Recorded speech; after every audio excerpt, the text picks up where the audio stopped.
حضرت امام اعظم رضی اللہ تعالی عنہ کا ایک دہریہ سے مناظرہ۔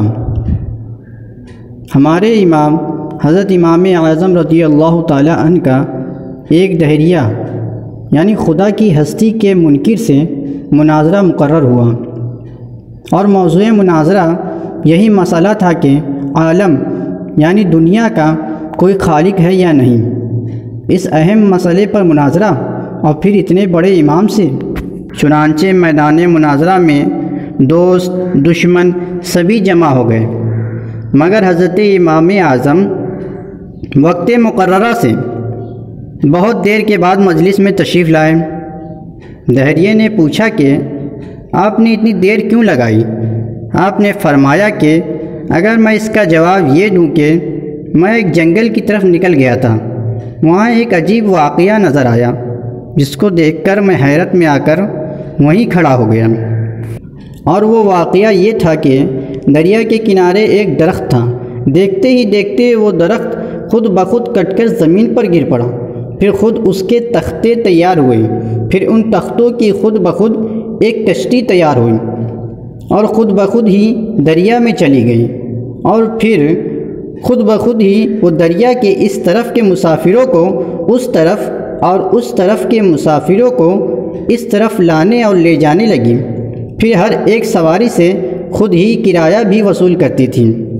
تو بتاؤ تم میری اس بات پر یقین کر لوگے؟ دہریہ نے یہ سن کر ایک قہقہا لگایا اور کہا، آپ جیسا بزرگ اور امام ایسا جھوٹ بولے تو تعجب ہے۔ بھلا یہ کام کہیں خود بخود ہو سکتے ہیں؟ جب تک کوئی کرنے والا نہ ہو کسی طرح نہیں ہو سکتے۔ حضرت امام اعظم نے فرمایا کہ یہ تو کچھ بھی کام نہیں ہے، تمہارے نزدیک تو اس سے بھی زیادہ بڑے بڑے عالی شان کام خود بخود بغیر کسی کرنے والے کے تیار ہوتے ہیں۔ یہ زمین، یہ آسمان، یہ چاند، یہ سورج، یہ ستارے، یہ باغات، یہ صدہا قسم کے رنگی پھول اور یہ شیریں پھل، یہ پہاڑ، یہ چوپائے، یہ انسان اور یہ ساری خدائی بغیر بنانے والے کے تیار ہو گئی ہے۔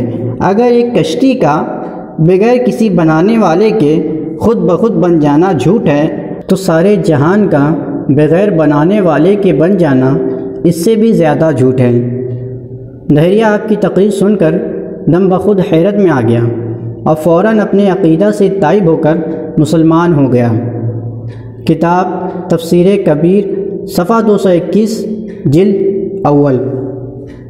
ہمیں اس واقعہ سے یہ سبق ملا کہ اس کائنات کا یقیناً ایک خالق ہے جس کا نام اللہ ہے، اور وجود باری کا انکار عقل کے بھی خلاف ہے۔